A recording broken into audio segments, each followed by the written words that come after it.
a parte da escatologia da Bíblia. Então, nesse momento, já tivemos sexta-feira, foi uma bênção, ontem, e hoje, então, mais uma vez, ele estará pregando aqui pela manhã. E à noite é o encerramento, às 19 horas.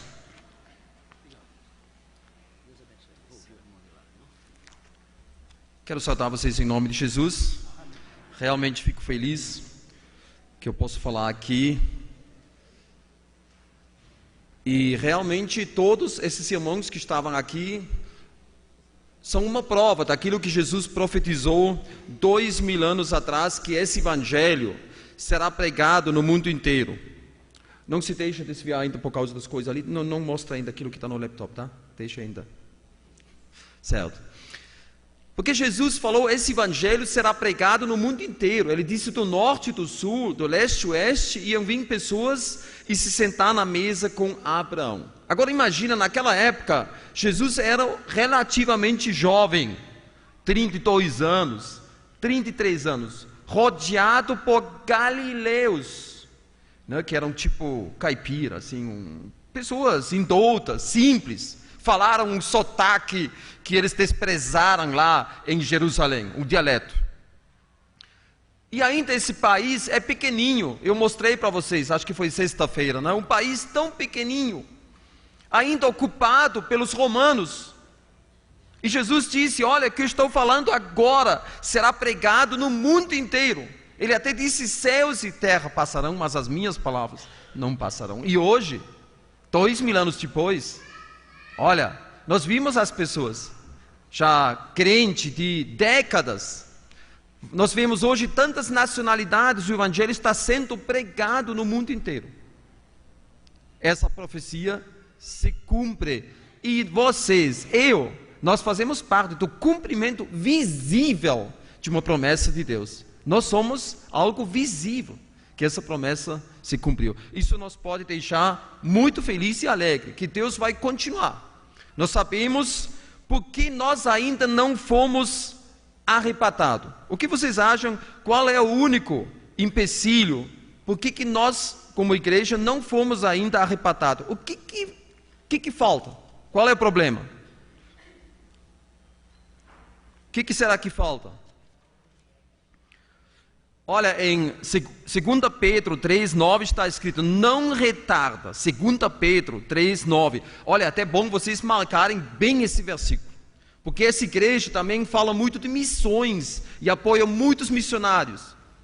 Aqui temos a única razão por que nós ainda estamos aqui. Não retarda o Senhor a sua promessa, como alguns a julgam demorada. Pelo contrário, Ele é longânimo para convosco, não querendo que nenhum pereça, senão que todos cheguem ao arrependimento. Quer dizer, por que nós estamos aqui? Porque Deus ainda quer salvar pessoas e integrar na igreja de Jesus, de todas as tribos, línguas e nações. É isso que Deus quer. Ele quer nos usar para cumprir, para completar essa plenitude dos gentios. Hoje à noite eu vou falar sobre isso também naquele estudo, as duas testemunhas e o arrebatamento da igreja, porque a igreja ainda está aqui. De certo, vocês estão olhando muito para o Japão, certo? Eu nem sei as últimas notícias agora, mas todo mundo está olhando lá também para aqueles reatores. E vocês sabem que os cientistas falaram que toda a terra tremeu. Toda a terra, todo o globo tremeu. E todo o Japão foi transportado 3 metros. Toda a terra, todo o Japão foi modificado. 3 metros. E nós vimos aquele tsunami, aquela violência incrível. E olha, a Bíblia fala, tudo isso é uma sombra daquilo que espera esse mundo. Em Apocalipse 16, nós lemos no versículo 18 até 20. Apocalipse 16, 18 até 20. E sobrevieram relâmpagos, vozes e trovões, e ocorreu grande terremoto, como nunca houve igual desde que há gente sobre a terra. Tal foi o terremoto forte e grande. Agora vê as consequências, o efeito daquele terremoto. E a grande cidade se dividiu em 3 partes, e caíram as cidades das nações. Olha, as cidades do mundo vão cair. E lembrou-se Deus da grande Babilônia para lhe dar o cálice do vinho do furor da sua ira. E agora versículo 20. Já que o Japão foi deslocado 3 metros, olha o que vai acontecer aqui. Todas as ilhas fugiram e os montes não foram achados. Todas as ilhas, outras traduções falam, serão removidas dos seus lugares. Haverá mudanças topográficas. E por isso, literalmente, o Monte Sião, depois disso, será o monte mais alto.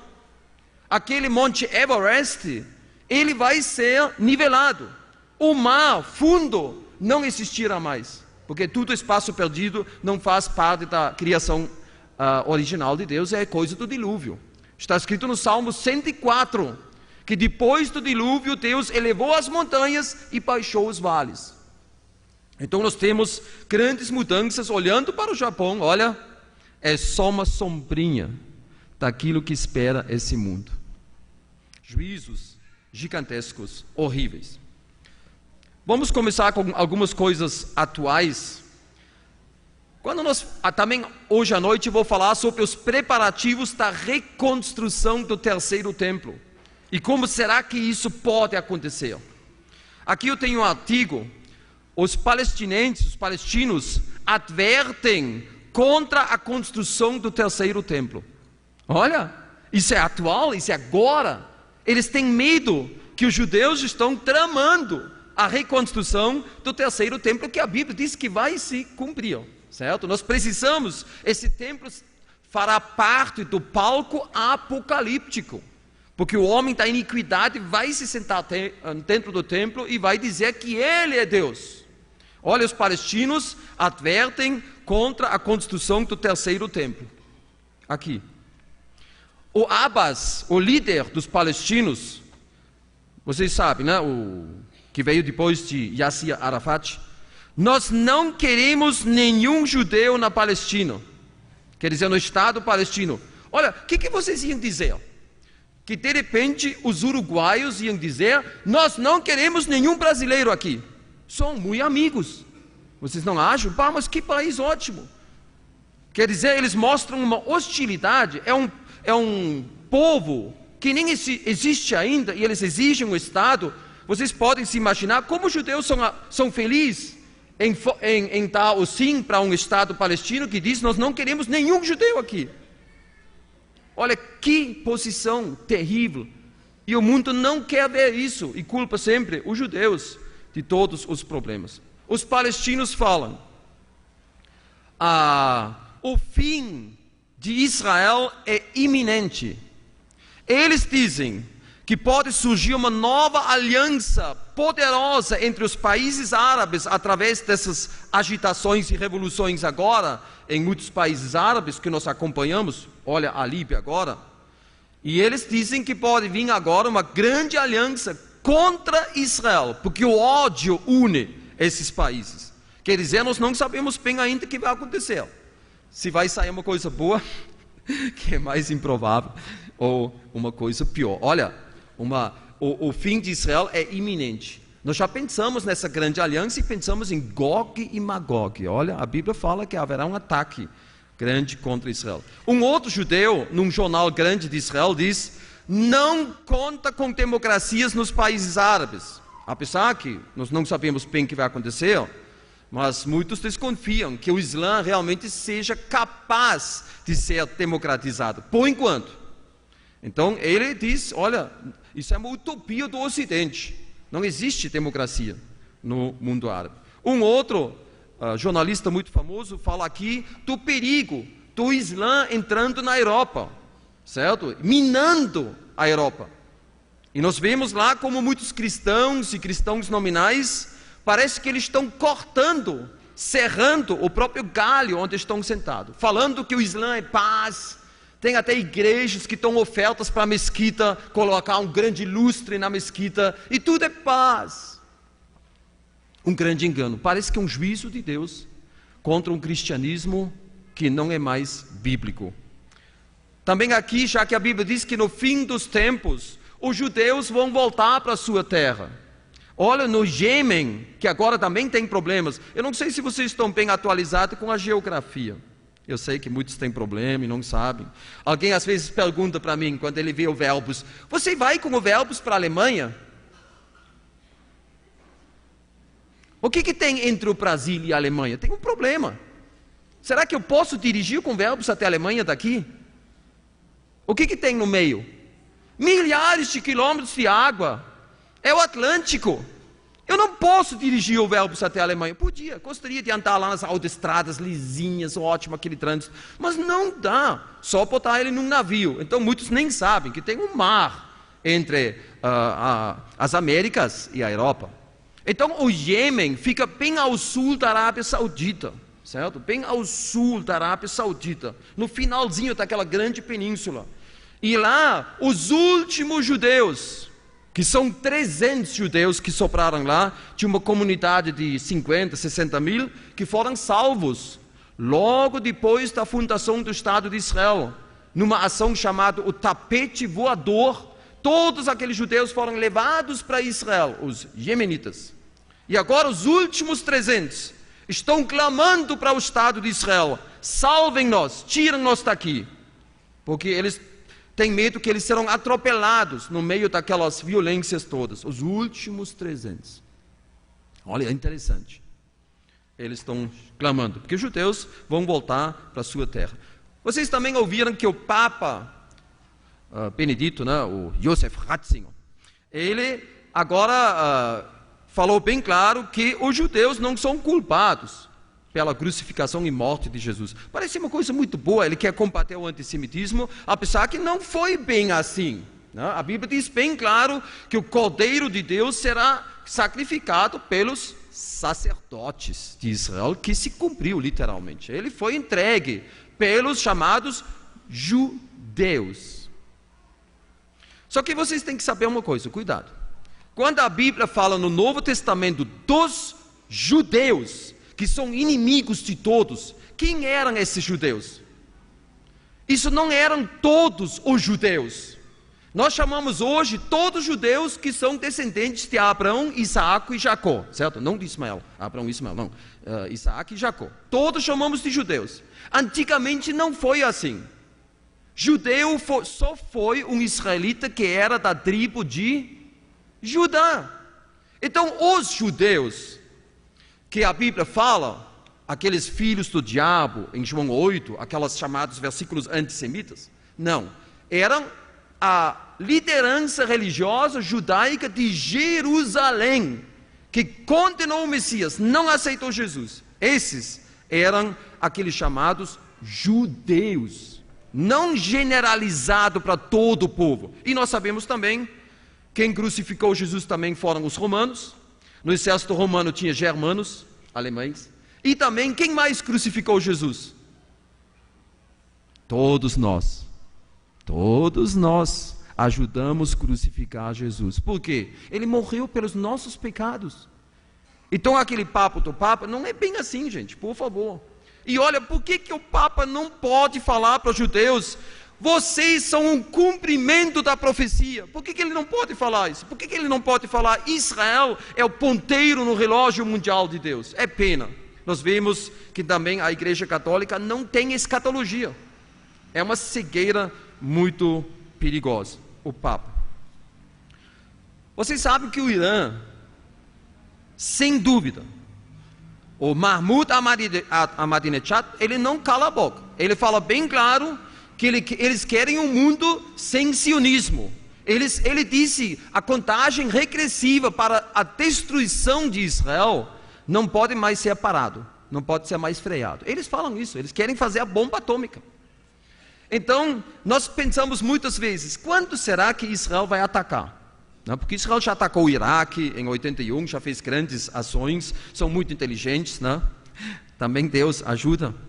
E eu pensei, como eles vão fazer? Nós já olhamos as rotas, ouvimos boas informações, porque vocês têm que saber que o Irã, eles não são árabes.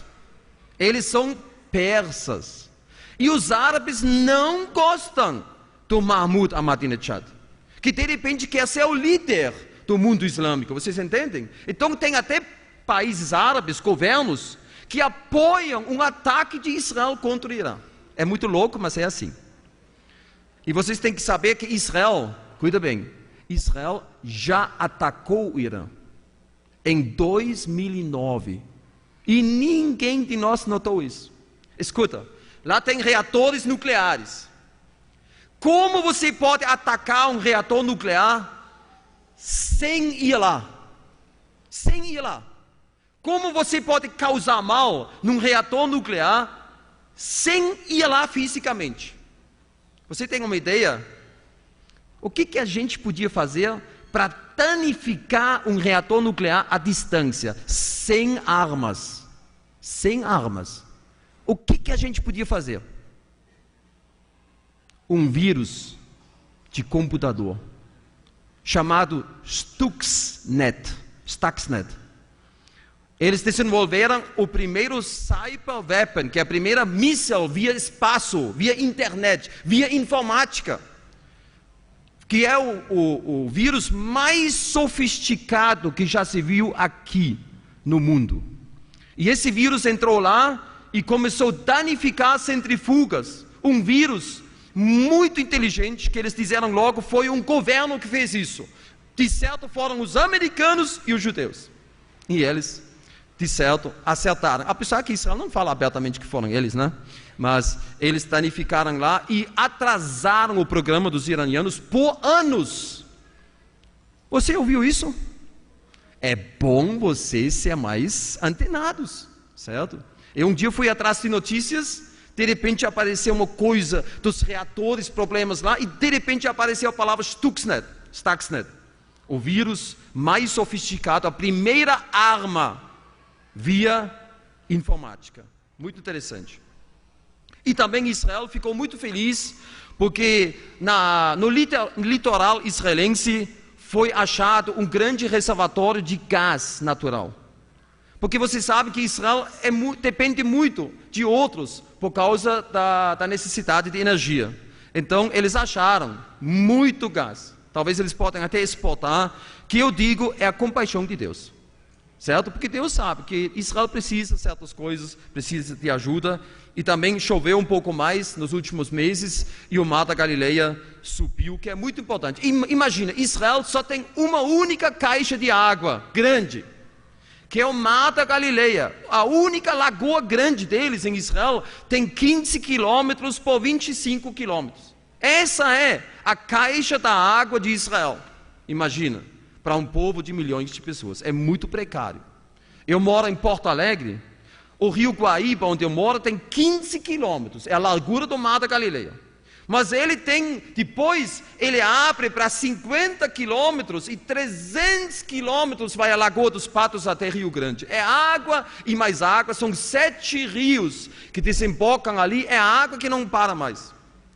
E Israel tem um rio Jordão, que quando nós passamos perto de Jericó, aí o guia israelense diz, ali é o rio Jordão.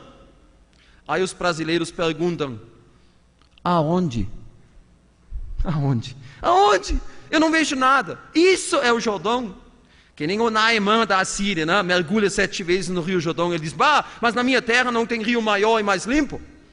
Olha, um riozinho tão pequeno.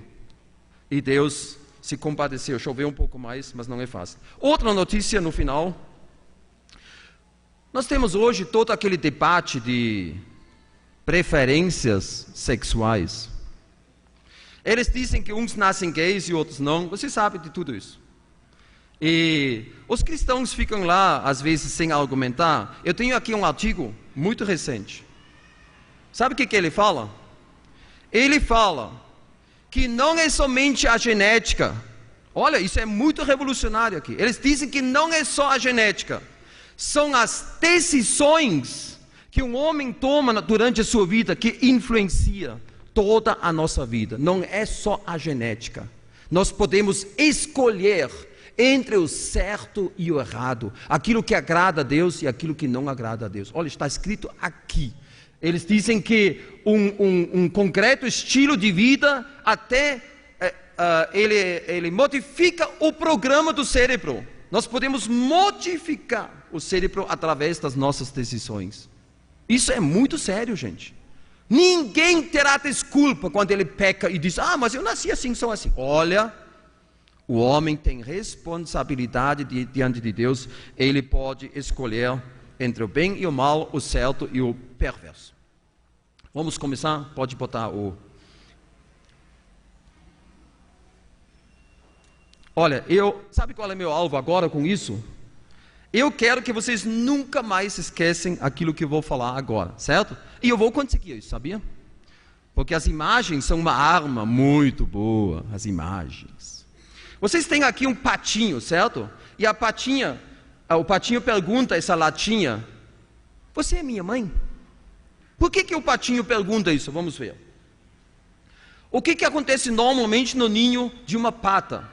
Ela fica chocando os ovos, e quando passaram 3 semanas, os ovos descascam e saem lindos patinhos, certo? E o que está acima desses lindos patinhos?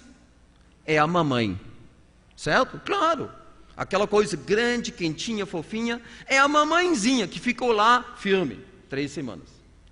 Aqui a mamãezinha levando os patinhos para a água. Às vezes eles chocam num lugar e até achar uma água é até perigoso, atravessando ruas. Que é tão lindo. Pena que os patinhos não ficam filhotinhos. Tão fofinho. O que acontece quando nós chocamos ovos de patos numa chocadeira artificial? O que acontece quando o patinho nasce e não tem nada de fofinho em cima deles? Nada de quentinho.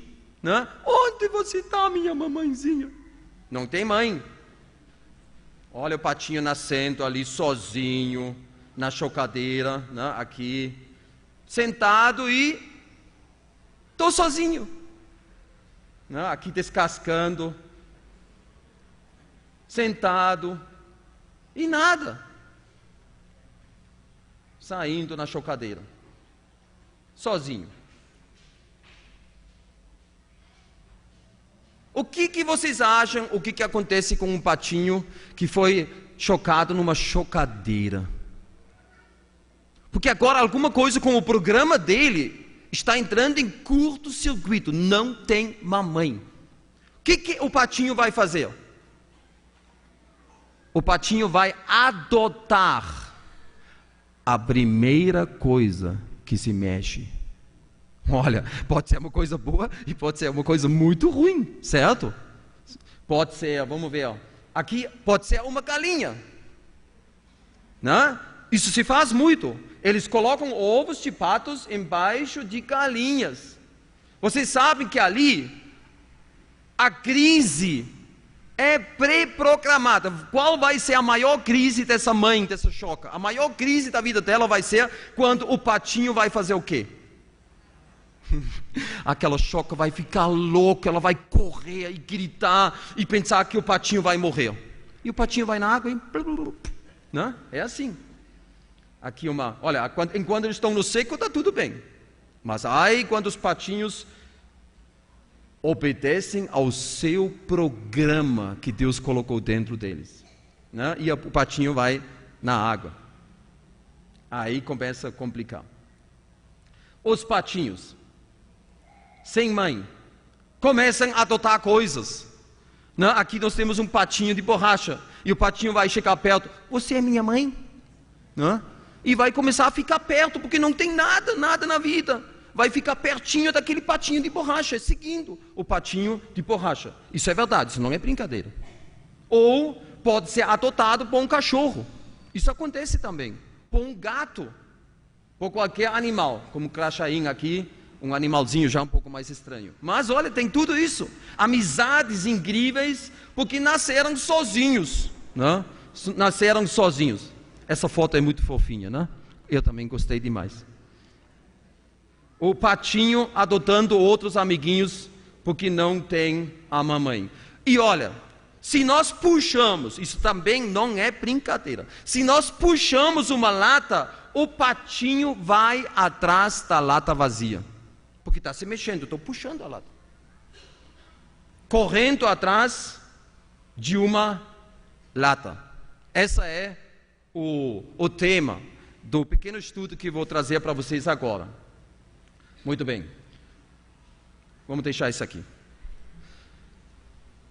A Bíblia diz, porque aqui encontramos uma boa ilustração de uma pessoa que nasce de novo, que aceita o Senhor Jesus como seu Salvador pessoal. Olha, a Bíblia diz: mas a todos quantos o receberam, quer dizer, o Senhor Jesus, deu-lhes o poder de serem feitos filhos de Deus, a saber, aos que creem no seu nome, os quais não nasceram do sangue, nem da vontade da carne, nem da vontade de um homem, mas de Deus.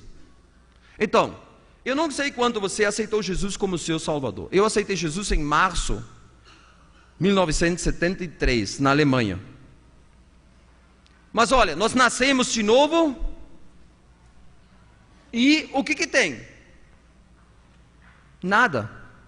Porque o nosso Deus é um Deus invisível, certo? Jesus, eu não vejo Jesus. Então nós nascemos muito parecidos como um patinho numa chocadeira, relativamente sozinho naquela hora. Nós nascemos de novo, nascemos de Deus. A Bíblia diz: para que uma vez confirmado o valor da vossa fé, muito mais preciosa do que o ouro perecível, mesmo apurado por fogo, redunde em louvor, glória e honra na revelação de Jesus Cristo. Cuida bem agora.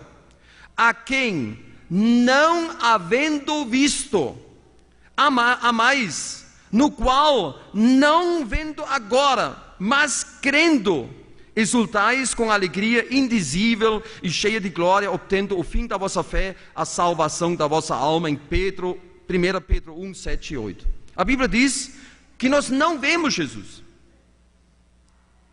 Eu nunca vi Jesus. Eu nunca vi um anjo. Talvez já passei por proteções de anjos, em situações muito engraçadas e perigosas que eu já passei na vida, talvez, mas eu nunca vi anjo, certo? Nunca vi nada. Mas Pedro diz: a quem não havendo visto, há mais, no qual não vendo agora, mas crendo. É a nossa situação hoje. Ou, num outro versículo está escrito: porque a nossa leve e momentânea tribulação produz para nós eterno peso de glória. Olha, quando nós gememos, quando nós temos problemas, acima de toda comparação, não atentando nós nas coisas que se veem, mas nas que se não veem, porque as que se veem são temporais e as que não se veem são eternas. Então o cristão, ele é dirigido a coisas invisíveis, só pela fé. E isso é algo muito desagradável para o homem, é muito desagradável para a nossa carne. E por isso o homem, ele quer algum substituto.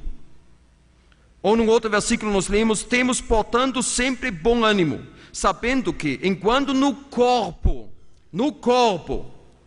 estamos ausentes do Senhor, visto que andamos por fé e não pelo que vemos.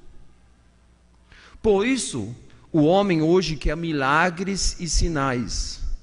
Escuta bem, ele quer ver algo, ele quer ouvir algo.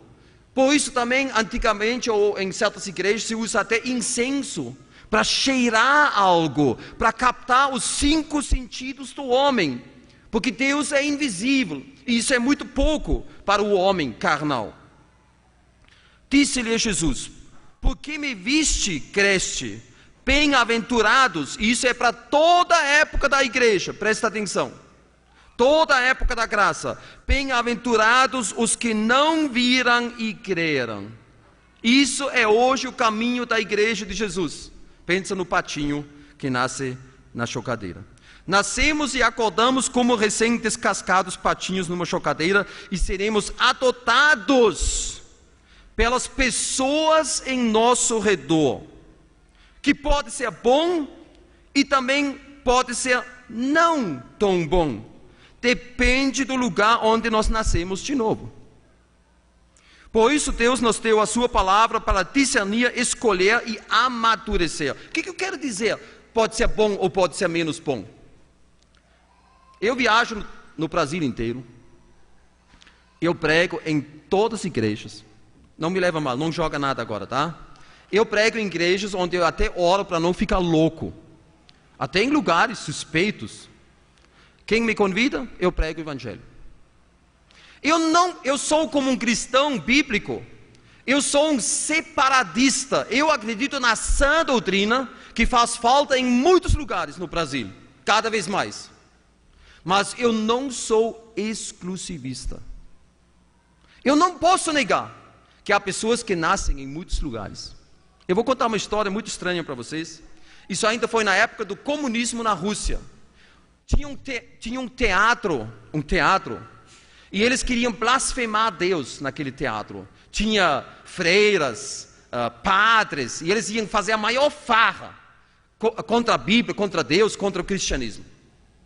E numa certa altura do programa, um ia pegar uma Bíblia e ler um trecho da Bíblia para blasfemar. O homem pegou a Bíblia e começou a ler e não parou mais. E o Espírito Santo convenceu o homem naquela hora, enquanto ele leu o texto da Bíblia, a palavra de Deus, o Espírito Santo convenceu o homem dos seus pecados. Imagina que coisa incrível. Deus pode fazer isso. A palavra de Deus é autoatuante. Uma pessoa pega um folheto no chão, pode ser até sujo, lê o folheto e pode aceitar Jesus. Ouvindo a palavra de Deus em qualquer lugar. Eu não falo dos pregadores ruins muitas vezes. Até lobos em capa de ovelha. Mas quando um coitado lá no meio abre a sua Bíblia, Deus amou o mundo de tal maneira e deu seu Filho unigênito, ele pode ser atingido pelo Espírito Santo, ele individualmente, certo? Deus faz isso. Mas pessoas podem nascer em lugares ruins. E hoje temos, olha, deixa eu falar isso, nós temos muitos lugares ruins no Brasil. Nós observamos isso com muita preocupação. Todo aquele cristianismo inchado, pervertido, místico, é muito perigoso. Claro, em primeiro lugar, nós seguimos o nosso pastor celestial e invisível. Porque Jesus diz, eu sou o bom pastor, conheço as minhas ovelhas e elas me conhecem a mim. Assim como o Pai me conhece a mim e eu conheço o Pai e dou a minha vida pelas ovelhas. Porque zelo, diz Paulo mais tarde, porque zelo por vós com zelo de Deus, visto que vos tenho preparado para vos apresentar como virgem pura a um só esposo, que é Cristo. Ele é o nosso bom pastor, ele é o esposo da noiva, mas invisível. E muitas vezes nós pensamos que Jesus não está aqui, ele não vê as minhas necessidades, nós entramos em tribulação, eu estou orando, aparentemente Deus não está ajudando. Eu posso consolar vocês um pouco? Vocês conhecem o capítulo 2 e 3 do Apocalipse. No capítulo 2 e 3 nós temos o que no Apocalipse? As 7 cartas. Aquelas cartas foram escritas 62 anos depois que Jesus foi para o céu, certo? Você ouviu? 62 anos depois. E o que Jesus fala em todas as cartas? Eu te conheço. Eu sei onde tu moras. Eu tenho contra ti. Aí vem até críticas bem concretas sobre a situação atual daquelas igrejas e até de pessoas individuais. Por exemplo, numa das cartas, é a carta a Pérgamo, no capítulo 2, versículo 13, Jesus até fala, ainda nos dias de Antipas, minha testemunha, meu fiel, o qual foi morto entre vós, onde Satanás habita. Jesus viu o Antipas, ele viu esse cristão morrer como mártir, ele viu tudo. 62 anos depois. Você acha que Jesus não nos vê hoje? Ele não pode dizer, Reinaldo, eu sei onde tu moras. Reinaldo, eu sei como você dirige o Verbos. Certo? Eu te conheço. E talvez ele tenha que dizer, eu tenho contra ti. Então isso é um consolo para nós. Apesar que ele não é visível, mas Jesus está presente e ele cuida de nós. Jesus é o cabeça da igreja, certo? Diz a Bíblia. Ele é o responsável. E todos os responsáveis da igreja, como pastores, anciãos, diáconos, são somente servos. A Bíblia diz, olhando firmemente para o autor e consumador da fé, Jesus. Que hoje ficou difícil. Se você tem Sky, ou não sei o que, televisão a cabo, e não sei quantos canais, gente, é muito difícil. Sabe como o crente está vivendo hoje? Assim, assistindo. E a Bíblia diz o quê? Olhar para cima. Olha, isso dói, tem tanta coisa interessante, tantos filmes ótimos, até de natureza, e nós ficamos lá vitrados, e na verdade, nem falando de coisas perversas, certo? E coisas imorais, que também tem na televisão. Mas é um ladrão de tempo. Um dia você tem que dizer, eu não tenho mais tempo para estudar a Bíblia, eu não tenho mais tempo para falar com meus filhos, com minha esposa, ou também para orar. E nós temos que dizer um basta. Olhar firmemente para o autor e consumador da fé, Jesus, o qual em troca da alegria que lhe estava proposta, suportou a cruz, não fazendo caso da ignomínia, e está assentado à destra do trono de Deus. Considerai, pois, atentamente, quer dizer, olhar para Jesus, aquele que suportou tamanha oposição dos pecadores contra si mesmo, para que não vos fatigueis desmaiando em vossa alma. Olha, é muito importante para nós hoje, rodeado por uma mídia constante, um amparo constante, tanto da imagem como de sons. Eu fico doido às vezes quando eu quero falar com um jovem, eu falo, ei, e ele não reage. Por que ele não reage? Porque tem o fone de ouvido. Isso me deixa louco. A gente fala e depois, parece um surdo mudo, né? E aí tem que tirar e aí começa a reagir. Isso é muito sério. Porque estavais descarrados como ovelhas, agora porém vos convertestes ao pastor e bispo da vossa alma, que é invisível. Então a situação da igreja hoje é parecida com aquela da história de Israel. Cuida bem o que Deus disse. Quando entrava Moisés na tenda da congregação para falar com o Senhor, então ouvia a voz que lhe falava, de cima do propiciatório que está sobre a arca do testemunho, entre os dois querubins, assim lhe falava. Um Deus invisível. Ninguém viu nada. Tinha Shekinah, mas ninguém viu Deus. Era um Deus invisível e somente pela fé da nossa parte, isso é algo muito desagradável para o homem carnal. Só crendo, só tendo fé.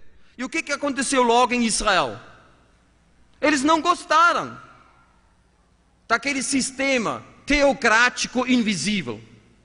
O que eles falaram para Samuel? Então os anciãos todos de Israel se congregaram e vieram a Samuel a Ramá e lhe disseram: vê, já estás velho e os teus filhos não andam pelos teus caminhos. Constituí-nos, pois, agora um rei sobre nós, para que nos governe como o tem todas as nações. Nós queremos ser como todas as nações. Não aquele Deus invisível que tem o seu trono no meio dos querubins. Isso é muito complicado, é muito desagradável. E Deus disse, eles não rejeitaram a ti, eles rejeitaram a mim. E olha, nós temos que afinar um pouco a nossa vista hoje, botar mais nitidez nas tendências dos cristãos hoje em dia, a mesma tendência para coisas visíveis, aquilo que cativa. Por exemplo, não leva mal, por favor, não leva mal quando eu falo isso agora. Você escuta uma ótima pregação na televisão. Parece ótimo, o homem é simpático, bonito. Tom da comunicação, muito bom, popular, todo mundo entende o que ele fala. Depois ele termina de pregar e de repente o meu aparente irmãozinho se transforma num lobo E ele começa e diz: Deus, é agora! É agora! E ele começa a curar as pessoas. Aquele meu irmãozinho, ovelhinha, de repente começa a mandar em Deus, mandar em meu Deus. Vocês não notam que alguma coisa está errado? E aí todo mundo vidrado e vendo sinais e milagres, um reboliço, um show lá, e todo mundo gosta. Na verdade eles vieram mais por causa disso do que pela palavra. Sinto muito. É isso que o homem gosta, entendeu? É isso que atrai o homem. E qual foi o próximo passo em Israel? Primeiro foi um rei visível, até o Saul, uma cabeça maior do que os outros. Não fareis para vós outros ídolos, nem vos levantareis imagem de escultura, nem coluna, nem poreis pedra com figura na vossa terra, para vos inclinardes a ela, porque eu sou o Senhor vosso Deus. Só pela fé, só o Deus invisível, só. E o que Israel fez? Um monte de coisas visíveis. E olha, não era já uma pura idolatria, eles misturaram o culto ao Deus de Israel com o culto de Baal. Porque Elias no Monte Carmelo, ele desafiou Israel e perguntou: até quando vocês querem coxear nos dois lados? Coxear nos dois lados. Quer dizer, Deus e mais alguma coisa. E isso hoje é problema na vida de nós cristãos. É Jesus e mais alguma coisa que pode nos prejudicar. E nós rapidamente podemos seguir latas vazias, né? Mamãe? Latas vazias. E isso nós vemos hoje muito. Porque olha o que Paulo fala. E quando Jesus falou dos tempos finais, ele disse: orai e vigiai. Quer dizer, cuidado para que ninguém vos engane. Isso foi a palavra de Jesus quando ele olhou para o tempo final. Engano, sedução. Sabe qual é o perigo da sedução? A gente não nota. A gente não nota, sério, não nota. Esse é o problema. É tão bem feito que a pessoa não nota. Atendei por vós e por todo o rebanho, diz Paulo, quando ele entregou o seu testamento aos anciãos da igreja de Éfeso em Atos 20. Ele sabia que ele nunca mais ia voltar. Foi a despedida definitiva. Olha o que Paulo fala, que isso é muito importante. Atendei por vós e por todo o rebanho sobre o qual o Espírito Santo vos constituiu bispos para pastoreardes a igreja de Deus, a qual ele comprou com o seu próprio sangue. Eu sei, agora vem o profeta, eu sei que depois da minha partida, não que ele vai embora com um navio agora, depois da minha morte, entre vós penetrarão lobos vorazes, que não pouparão o rebanho. Olha, isso aí ainda não é tão perigoso, porque isso são lobos que vêm lá de fora. Também, quando vemos hoje a psicologia e muita coisa entrando, né? o humanismo e muita coisa, certo? Que não pouparão o rebanho. Agora vem o perigo real. E que, dentre vós mesmos, se levantarão homens falando coisas pervertidas para arrastar os discípulos atrás deles. Eles fundam uma grande denominação. Você quer ouvir nomes? Agora eu não vou falar. Vocês conhecem os nomes aqui no Brasil. Quando sempre está escrito igreja fundado pelo tal ou grandes nomes, não vou falar nada. Eles vão arrastar os discípulos atrás deles. Portanto, vigiai, lembrando-vos de que por 3 anos, noite e dia, não cessei de admoestar com lágrimas a cada um. Agora, pois, encomendo-vos ao Senhor e a palavra da sua graça. Olha, a palavra, não aos homens, a palavra da sua graça, que tem poder para vos edificar e dar herança entre todos os que são santificados. A palavra. Por que hoje em muitas igrejas, me deixa falar isso, tem 1h30 de música? Por que hoje tem jovens que escolhem a igreja pela música? É um desprezo nítido da palavra de Deus. A música é mais importante do que a palavra de Deus. Isso é visível. E isso é escandaloso. Isso é horrível. Isso dá vontade de chorar. Ninguém se faz árbitro contra vós outros, pretextando humildade e culto dos anjos. Olha hoje as manifestações. Passeando-se em visões, enfatuado sem motivo algum, na sua mente carnal e não retendo a cabeça, da qual todo corpo suprido e bem vinculado por suas juntas e ligamentos cresce e crescimento que procede de Deus. Visões e outras coisas. Tem algo na internet, eu vou falar isso agora, porque eu já preguei naquela igreja em Cuiabá, Mato Grosso. Só que eles fizeram uma grande construção nova. Na internet tem um testemunho de um dos pastores, presta atenção. Ele estava muito doente, um monte de coisa, de problema, e ele foi no galinheiro, e uma galinha falou em línguas com ele, e acho que foi o galo que interpretou. Isso está escrito oficialmente de uma igreja grande, eles têm acho que 20 mil lugares, 25 mil lugares. Eu preguei na igreja antiga e já vi a nova. Olha, eu vou dizer uma coisa para vocês, em que mundo esse povo vive? Isso é um mundo paralelo, sério, é um mundo paralelo, mas isso não é mais o mundo de um cristão. Uma galinha falando em línguas, e de certo eles têm alguma coisa, o galo também cantou 3 vezes. Quando Jesus cantou, não falou, né? E tem coisas tão horrorosas que eu não vou falar agora, coisas perversas que acontecem nas igrejas, vocês não imaginam. Que é muito triste e muito atual, porque Paulo disse que virão tempos difíceis. Porque hoje até aqui, olha, eu vou falar uma coisa bem séria, me deixe falar porque eu sou visitante, eu posso falar. Depois vocês jogam tomates, ovos, eu já estou lá em Porto Alegre, certo? Tem cristãos nas igrejas que são simpatizantes de coisas ruins, que não têm firmeza doutrinária, que estão aqui ouvindo a palavra tantos anos e anos, mas no coração deles tem algo contra, e eles simpatizam, e começam a namorar coisas erradas. Eu falo isso para vocês, porque eles não estão satisfeitos com esse Deus invisível, e com a igreja de Jesus em humildade, enquanto aqui Paulo diz, nós gememos e esperamos a redenção do nosso corpo. Quer ouvir mais uma coisa dura mesmo, já que nós estamos agora bem dentro disso aí? Eu quero desafiar vocês. Faz um levantamento de uma igreja e vê quantas pessoas doentes tem na igreja. E como as pessoas morrem. Isso não é tão agradável, mas nós vamos para o Senhor, certo? Com quantos anos as pessoas morrem? Essa igreja já tem 111 anos, já morreram muitos irmãos, estão com o Senhor agora. Você vai numa outra igreja, onde eles pregam curas, sinais, milagres. Faz a estatística. Eu vou desafiar vocês hoje de manhã. Não tem diferença.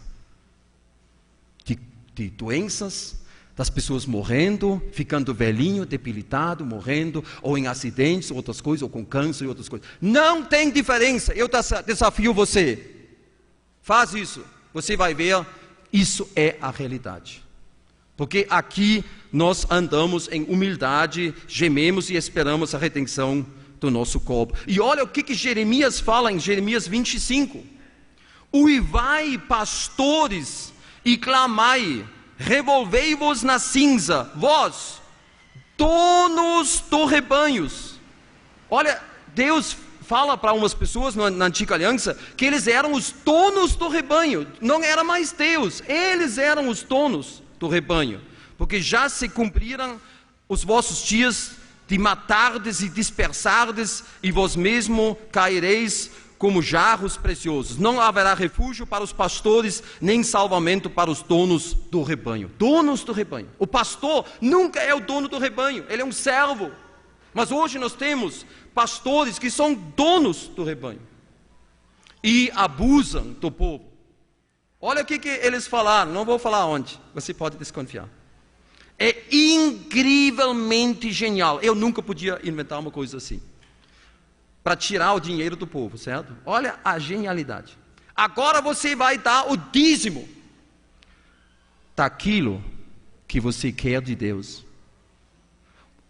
Você vai dar o dízimo daquilo que você deseja de Deus. Bah, mas isso é genial. Então eu vou pensar, olha grande, eu vou pensar primeiro, eu estou ganhando disso, eu vou dar os meus 100, não, ou 50, ou 200. Não, eu quero 5.000. Então eu vou dar 500. Então apanha mesmo. Não é só os pastores que enganam o povo. É o povo que quer ser enganado e ainda paga por isso. E isso é muito triste. Os donos do rebanho, fundadores de denominações suspeitas, e olha o Brasil, no momento, eu vou dizer isso para vocês. Eu acredito que é um dos piores países no momento. O cristianismo está se pervertendo horrivelmente no Brasil. Isso é muito preocupante. E olha, a Bíblia diz, porque Paulo fala isso, que é uma das maiores advertências no Novo Testamento. É um dos piores versículos. Porque zelo por vós, e ele fala com cristãos, com zelo de Deus, visto que vos tenho preparado para vos apresentar como virgem pura, a um só esposo, que é Cristo. E agora vem, mas receio que, assim como a serpente, ele fala lá do paraíso, enganou a Eva com a sua astúcia, assim também seja corrompida a vossa mente. Ele fala com cristãos, a vossa mente, e se aparte de quê? Simplicidade e pureza em Cristo. Eu vou dizer uma coisa para vocês. Eu quero ser um servo de Deus simples e puro. Jesus disse, o servo não está acima do seu mestre. Eu não posso usar iscas. Por exemplo, olha, eu prometo curas para vocês. Vocês estão aí esperando, né? Pessoas em cadeira de roda, muleta, pessoas com problemas, defeitos físicos. Eu prometi cura, mas, na verdade, quase nada aconteceu. O que o pregador vai falar? Ele não vai dizer que ele falhou. O que ele vai dizer? Você não tinha fé. Deus não se agradou nesse lugar, pronto. A culpa é do cliente, não do empresário. Você entendeu? É tão fácil. E isso eles fazem hoje. Isso é terrível, gente. É um abuso. E o povo sofre e não faz nada. Sabe como é na Alemanha? Lá é diferente. Se um homem aparece, promete coisas e não cumpre, eles malham esse homem. Ele é criticado em público. Eles publicam isso. E aqui no Brasil o povo é tão passivo. Então eu não tenho bastante fé, né? A culpa é minha. Sempre assim. E olha o que a Bíblia diz. Eu tenho que falar isso para vocês porque tem muitos cristãos simpatizantes. E olha, isso é a minha grande coisa hoje, minha dúvida. Porque tantos cristãos ou cristãos renascidos, eu não posso negar isso, estão em lugares ruins. É aquela coisa do patinho correndo atrás de uma lata vazia, porque eles nasceram lá de novo, estão lá e não estão abrindo seus olhos.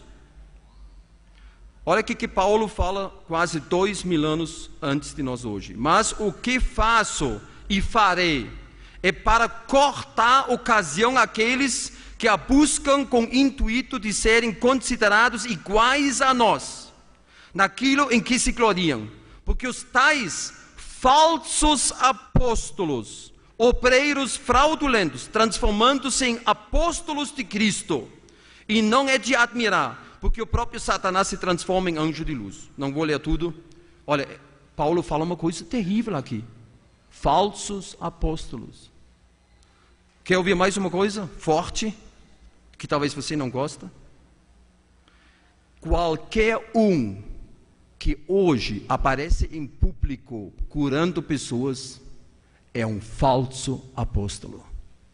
Ele está imitando os apóstolos bíblicos, que Deus confirmou com sinais e milagres especiais. Hebreus 2, 3 e 4. Isso vem no grego, é passado. Essa época que Deus confirmou, se foi. Claro que Deus pode atender a uma oração hoje, mas não como os apóstolos. Qual foi, o que era um apóstolo naquela época? Quando eles escolheram um substituto de Judas que se enforcou, em Atos 1, qual foi o critério de um apóstolo? Ele participou de toda a vida de Jesus aqui na terra, desde o batismo de João até a sua ascensão no Monte das Oliveiras. Isso era um apóstolo, testemunha ocular de Jesus e tudo que ele falou e fez. Entendeu? E esses homens Deus confirmou com sinais e milagres e distribuições especiais do Espírito Santo. Então nós vemos hoje que chegou a um ponto terrível, também aqui no Brasil, e muitos cristãos não veem. Olha o que o Dave Hunt falou. O Dave Hunt é um homem muito famoso, eu trouxe livros e um vídeo dele. Ele disse, um veneno de rato bom mesmo, é 99,4% nutritivo. Olha, 99,4% aquela raçãozinha roxa que você compra, veneno de rato, na verdade é feito para engordar o rato. Que coisa boa, o rato engorda. 99,6%, quase tudo é para engordar o rato. 0,4% ou 0,6%, não sei mais bem, mas uma fração de porcentagem é o veneno fatal, letal.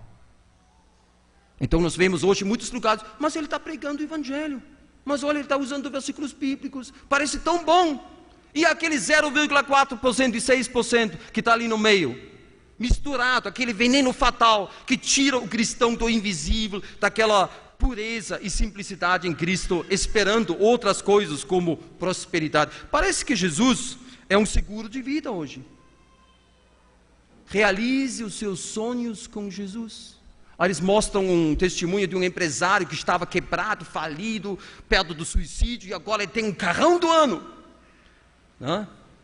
E isso atrai o povo. Então, apanha mesmo, você paga e ainda para ser enganado. Muito bem, eu vou encurtar a nossa história aqui, porque nós já chegamos ao fim. E nós vemos hoje que muitos cultos, me deixa falar isso de experiência própria das minhas viagens pelo Brasil. Muitos cultos hoje, em igrejas evangélicas, não são mais cristocêntricas, são egocêntricos. É o homem que está no centro. Parece o pastor é um garçom de um restaurante. O pastor atende às necessidades da clientela. Ele vai lá correndo pelos bancos. O que você quer? Cura. Tá. Prosperidade. Matrimônio feliz. Isso é aquilo. E o pastor vai lá e atende e fala só coisas positivas. Entendeu? Nós sabemos que Deus, Ele nos dá muitas coisas. Eu não nego isso. A bênção de Deus na nossa vida é inegável. Mas isso não é a coisa mais importante. A coisa mais importante é Jesus no centro. É o primeiro amor.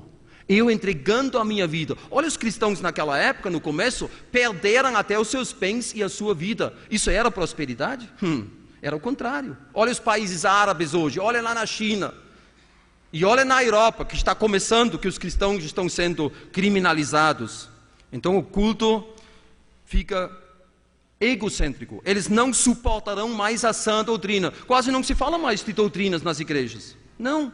É aquele culto tipo show que atrai as multidões. E para o pastor, a casa cheia é garantida, mais dinheiro e tudo isso, e muitos pastores cedem a essas tentações. Olha o Rick Warren, que escreveu aquele livro, Vida com Propósito, você se lembra? Que circulou pelas igrejas, Vida com Propósito, coisa boa. O Rick Warren se desviou muito, nós já advertimos desde o começo. Agora ele está naquela agenda verde e ele quer melhorar o mundo. E ele se une com todos os outros movimentos grandes e nós ficamos muito tristes com tudo isso.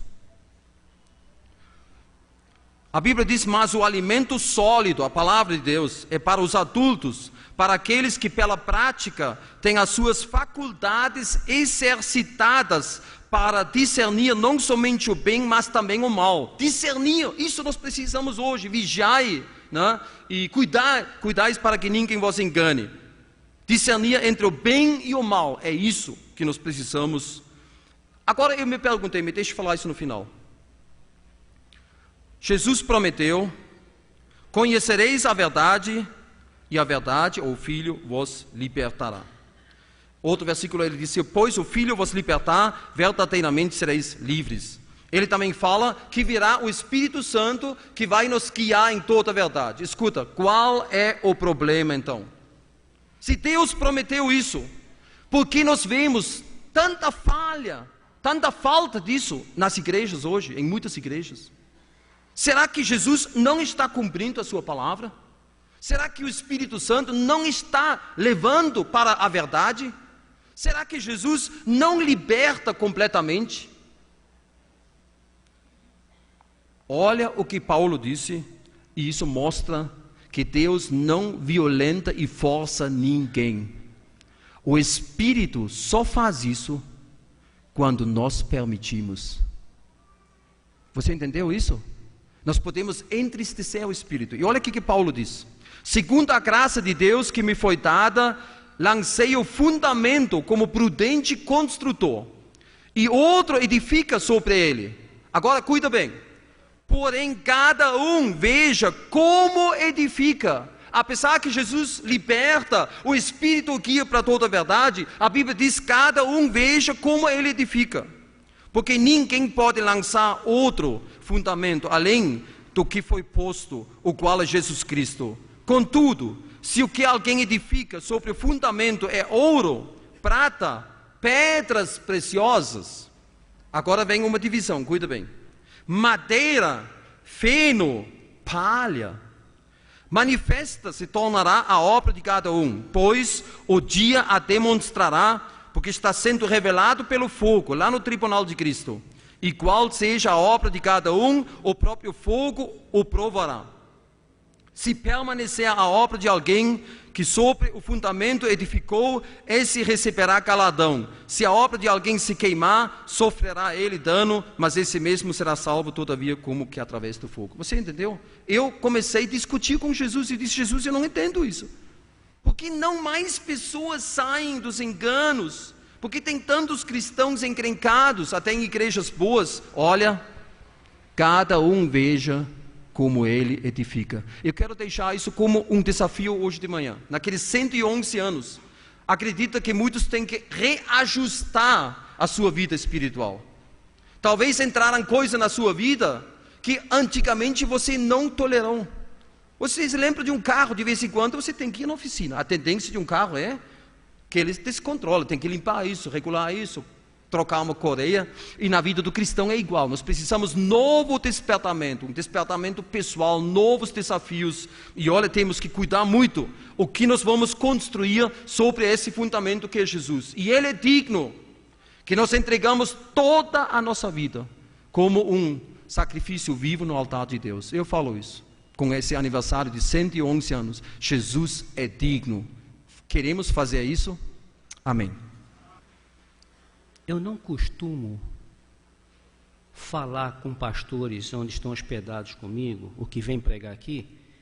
Eu não costumo abrir, às vezes, certas lutas que a gente passa aqui dentro, porque não somos uma igreja perfeita, é uma igreja militante. Então eu não costumo abrir. Ele pregou o que Deus colocou no coração dele. Falou o que Deus colocou. Não pense que nós tivemos conversa antecipada, não teve nada disso. Nós conversamos sobre escatologia, estou aprendendo coisas com ele, coisas maravilhosas. Não falei nada. Então, ele pregou com liberdade. Segundo lugar, irmãos, esse ministério que vocês têm aqui, esses 4 pastores, 2 internos e 2 externos, podem ter certeza, nós amamos vocês. Amamos. E amor leva a gente a falar certas coisas que às vezes não são bem entendidas. E a palavra de Deus diz que fiéis são as feridas feitas por aquele que ama. Então, quando a Bíblia diz: escolhei hoje a quem servis, Josué disse: eu e a minha casa serviremos ao Senhor.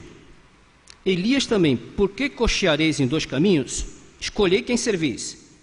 Por isso que às vezes eu falo aqui, e se um dia eu perder a coragem de falar isso, me mandem embora. Ontem, pastor Vitor, nós estamos conversando, e nós dissemos que se for para subir esse púlpito aqui, e não tiver coragem de falar o que vocês precisam ouvir, e não é o que querem ouvir.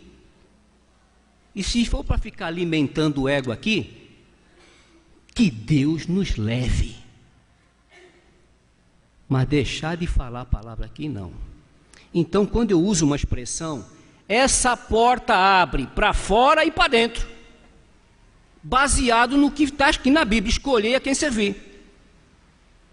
Agora, ficar aqui condenando a doutrina da igreja, está fazendo o que aqui? Então, quando eu digo essa porta abre para cá, é para receber aqueles que querem compromisso, querem um cristianismo puro, sincero, fiel.